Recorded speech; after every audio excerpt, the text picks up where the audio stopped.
Roland van Berlaer is a pediatric oncologist. This Belgian doctor is one of 16 pediatricians who's written an open letter to their parliament asking to legalize euthanasia for patients under the age of 18. Only Belgium, the Netherlands and Luxembourg allow euthanasia, or the right to die, but opponents question whether children are capable of deciding to end their own lives. Most of the time they're afraid that we'll just go walking through the hospitals and killing children. Of course, this is nonsense. We as doctors and parents will always want to do the maximum we can to care and to cure a child. But in some very rare situations, there's really nothing we can do anymore. And then this might mean that a child will have to suffer until finally death will come along. And there's no legal way in helping these patients in an ultimate act of humanity. The extended euthanasia law currently being debated in Parliament does not specify a minimum age. But doctors who witness the daily suffering of their young patients argue these children are mature beyond their years. A suffering that affects the whole family and one which has made it difficult to get either parents or patients to talk about euthanasia openly. Ella Louise was 6 months old when she was diagnosed with an incurable genetic disease. She died 4 months later. Her mother, Linda, says watching her daughter suffer in the last days of her life was unbearable. She knows that extending the euthanasia bill for minors does not include situations such as Ella Louise's, but she hopes that one day this will be possible. For her, there is no minimum age when it comes to suffering. The last 4 or 5 days of Ella Louise, that's what we felt. It wasn't, there was no quality, there was no dignity, not to her life. The only thing that happened to her was she was getting more skinny because she was, like eating all her body reserves. She was getting very, very skinny. She was in pain again, and it made me angry. Renee Stockman is a senior member of the Brothers of Charity.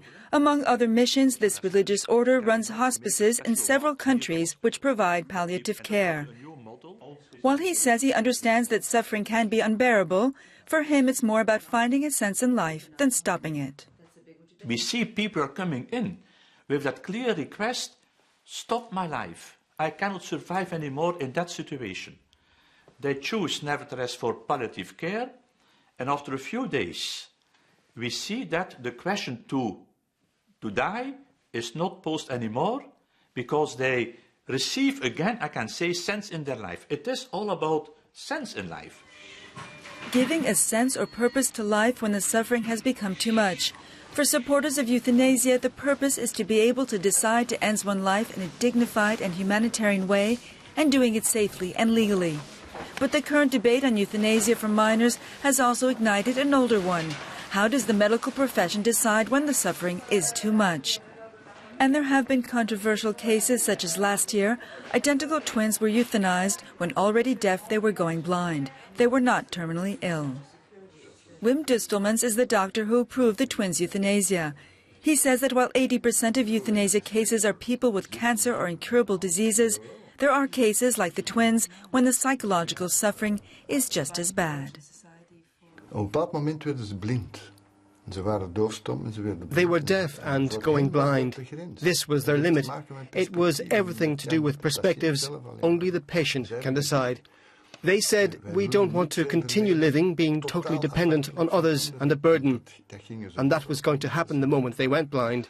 They were very Catholic, and the priest that was with them gave them the last rites. And he was present during their euthanasia. So it might seem troubling, but in principle it wasn't.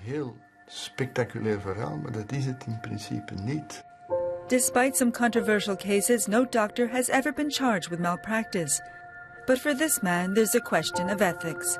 In January of 2012, Tom Mortier's mother, whom he had lost contact with for over a year, sent him an email saying she'd requested euthanasia because of her depression.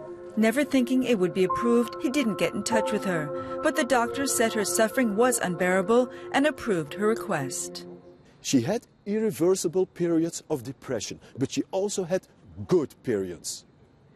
I can show you a picture of 1 year and a half before her death, and she is a smiling, good-looking woman of 63. And she was 64 when she died. What I'm saying is you have to give the medical ethics back to the medical doctor. I mean, what is happening here? The medical doctors, what are they saying? This is the law, and I don't have to take care of my ethics anymore. For this elderly woman, it's not so much a question of ethics, but of love. Augusta Wouters and her husband Paul live in a nursing home. She has terminal cancer and is in constant pain. Augusta signed a statement asking to be euthanized when the suffering becomes too much. But because of her husband, she has changed her mind. It's her choice.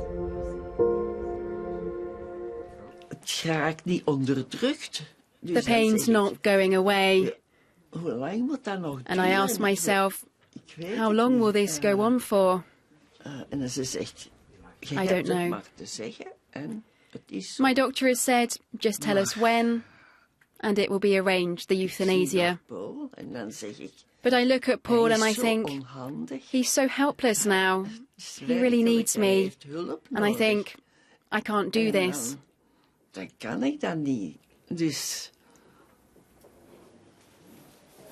Mark van Hooy is a general practitioner. He supports the bill on euthanasia for minors but says it doesn't go far enough.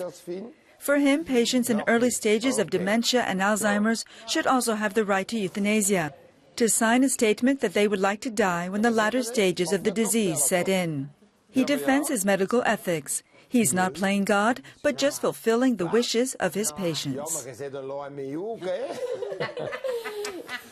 A normal person just wants to live, want to go on living. It is just in a situation that you say, this I can't stand anymore, then I want to die. And, you know, when you assist in euthanasia, the patient dying has a kind of a good expression on the face. And my personal opinion is that it is because that person finally has a kind of relaxation in accepting and in saying, my struggle is over, I reached my goal, I have what I want. Helping those who are suffering to get what they want. In Belgium, opinion polls show that some 80% of the population support euthanasia, even for minors. But for others, this law has crossed an ethical and moral line.